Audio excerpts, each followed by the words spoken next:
చూసారు కదా! సంజన ఎలిమినేట్ అయిపోయింది. ఎలిమినేట్ అయితే సీక్రెట్ రూమ్‌లోకెళ్ళింది. ఎపిసోడ్ స్టార్ట్ అయ్యే ముందు మన ఛానల్ ఎవరైనా సబ్స్క్రైబ్ చేసుకోకపోతే ఇప్పుడే సబ్స్క్రైబ్ చేసుకోండి. అండ్ వీడియోని లైక్ చేయండి.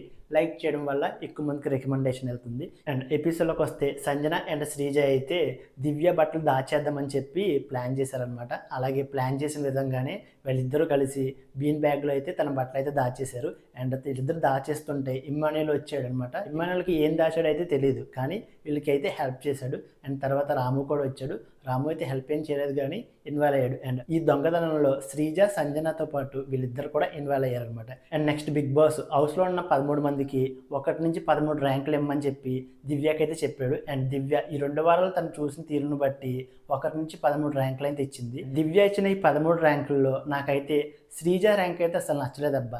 శ్రీజ రీతు కన్నా ప్రియ కన్నా చాలా గ్రేట్. టాస్క్లు చాలా బాగా ఆడుతుంది. రీతు ప్రియ మీద తన బిహేవియర్ కూడా చాలా మంచిగా అనిపిస్తుంది. శ్రీజ కావాలని చెప్పి ఎవరిని టార్గెట్ చేయదు. అండ్ నాకు సార్ చెప్పిన కాడి నుంచి తన బిహేవియర్లో అయితే చాలా చేంజ్ వచ్చింది. అయినా సరే ప్రతిసారి ఈ విషయం కోసమే తనని అన్ని మాట్లాడడం అయితే కరెక్ట్ కాదనిపించింది. అండ్ తనూజ రీతుకి అయితే కొంచెం నీ బిహేవియర్ మార్చుకో, అందరికీ ఎక్కువ ఇంపార్టెన్స్ ఇవ్వకు, అందరికీ ఎక్కువ ఇంపార్టెన్స్ ఇవ్వడం వల్ల నీ గేమ్ అయితే పాడవుతుంది అని చెప్పి కొన్ని సజెషన్స్ అయితే ఇచ్చింది. అండ్ నెక్స్ట్ రీతు ఆధ్వర్యంలో కొన్ని కామెడీ సీన్స్ అయితే అందరితో యాక్ట్ చేయించిందనమాట. అండ్ ఇందులో సంజన, భరణి గారు, డీమాన్, రీతు అండ్ కళ్యాణ్, తనూజ, ఇమాన్యుయల్ అలా అందరూ చాలా మంది యాక్ట్ చేశారు. కానీ మోస్ట్లీ తనూజ అండ్ సుమన్ గారు అయితే చాలా బాగా యాక్ట్ చేశారు అబ్బా. లాస్ట్ టైం కాపీ పొడి గురించి కూడా వీళ్ళిద్దరూ మంచి స్క్రిప్ట్ అయితే వేశారు. అండ్ ఈ రోజు కూడా వీళ్ళ క్యూట్ డైలాగ్స్తో నాకైతే భలే అనిపించింది. అండ్ వీళ్ళిద్దరు ఈ మధ్య అయితే మంచి క్యూట్ పేరుగా అనిపిస్తున్నారు. అండ్ నెక్స్ట్ దివ్య 1 నుంచి 7 ర్యాంకులు ఇచ్చిన ఈ 7గురిలో 5 మాత్రమే కెప్టెన్సీ టాస్క్ ఆడే అవకాశం అయితే బిగ్ బాస్ కల్పించారు. అండ్ వీళ్ళ 5గురిని దివ్యని సెలెక్ట్ చేయమని చెప్పి బిగ్ బాస్ చెప్పారనమాట. అప్పుడు దివ్య తనతో పాటు భరణి, తనూజ, ఇమాన్యుయల్, సుమన్ వీళ్ళ 4 పేర్లు చెప్పిందనమాట. అండ్ వీళ్ళ 5గురు కెప్టెన్సీ టాస్క్ అయితే ఆడారు. ఈ కెప్టెన్సీ టాస్క్లో అందరూ చాలా చక్కగా ఆడారు. అండ్ లాస్ట్లో భరణి, ఇమ్మాన్యుయల్ ఉన్నారనమాట. వీళ్ళిద్దరిలో ఇమ్మాన్యుయల్ బాడీకి తక్కువ బాల్స్ అందుకోవడంతో ఇమ్మాన్యుయల్ 3వ కెప్టెన్ అయ్యాడనమాట. అండ్ నెక్స్ట్ సంజన దివ్యతో తన బట్టలు ఎందుకు దాచిందో అని చెప్పి ఎక్స్ప్లెనేషన్ అయితే ఇచ్చిందనమాట.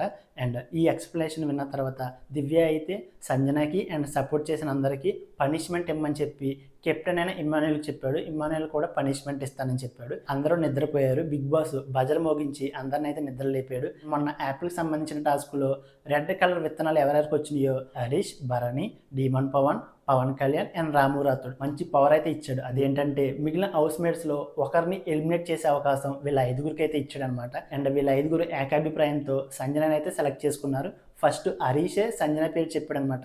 దొంగతనాలు చేయడం వల్ల హౌస్ మొత్తం డిస్టర్బ్ అవుతుందని చెప్పి అందుకని తనని ఎలిమినేట్ చేద్దామని చెప్పి అయితే ఫస్ట్ కాల్ అయితే హరీషే తీసుకున్నాడు. అండ్ ఈ తర్వాత మిగిలిన వారందరూ ఏకాభిప్రాయంతో సంజన పేరే చెప్పారనమాట. సంజన దొంగతనాలు చేయడం రాంగ్, కానీ దొంగతనాలు చేయడం వల్ల ఎలిమినేట్ చేస్తానని చెప్పడం మాత్రం కరెక్ట్ కాదనిపించింది. వీళ్ళ 5గురు ఏకాభిప్రాయంతో సంజనని సెలెక్ట్ చేయడంతో బిగ్ బాస్ సంజనని ఎలిమినేట్ చేశానని చెప్పి హౌస్ నుంచి బయటకు వెళ్ళిపోమని చెప్పి చెప్పాడనమాట. సంజన వెళ్ళిపోయినందుకు హౌస్ మేట్స్ అందరూ షాక్ అయ్యారు. ఎస్పెషల్ ఇమ్మాన్యుయల్ అయితే ఎమోషనల్ అయ్యారనమాట. వీళ్ళలో కొంతమందికి సంజన సీక్రెట్ రూమ్ కి వెళ్తుంది, మళ్ళీ తిరిగి వస్తుందని చెప్పి అనుకున్నారు. కానీ తెలిసి కూడా కొంచెం ఓవర్ యాక్షన్ చేశారేమో అనిపించింది. ఎలిమినేట్ అయిన సంజన సీక్రెట్ రూమ్ లోకి వెళ్ళి ఇవన్నీ చూస్తుంది టీవీలో. అండ్ హరీష్, రాము అయితే సంజన కోసం మాట్లాడుకుంటూ దివ్య బట్టలు దాచేయడం వల్ల ఇలాంటి చీప్ ట్రిక్స్ అయితే మేము వేయమని చెప్పి చాలా రాంగ్గా మాట్లాడారబ్బా.